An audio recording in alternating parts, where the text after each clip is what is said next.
पहिलीमध्ये शिकत आहे. आज मी आपल्यासोबत थोडक्यात भाषण देणार आहे. उसवतीन रंगाचा आभड्या सजला, उसवतीन रंगाचा आभड्या सजला, नतमस्तक मी त्या सर्वांची ज्याने भारत देश घडविला, नतमस्तक मी त्या सर्वांची ज्याने भारत देश घडविला. सन्माननीय अध्यक्ष महोदय, आदरणीय व्यासपीठ बंधू, गुरुवर्ग, वैद्य जमलेल्या माझ्या सर्वांना माझा नमस्कार. सर्वप्रथम सर्वांना प्रजासत्ताक दिनाच्या खूप खूप हार्दिक शुभेच्छा. आज 26 जानेवारी भारताच्या 76वा प्रजासत्ताक दिन साजरा करीत आहोत. 26 जानेवारी हा भारताचा राष्ट्रीय सण आहे. 26 जानेवारी 1950 रोजी आपल्या देशात संविधान लागू झाले.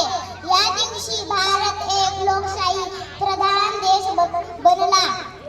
विविधतेत एकता आहे आमची शान, विविधतेत एकता आहे आमची शान, म्हणूनच आहे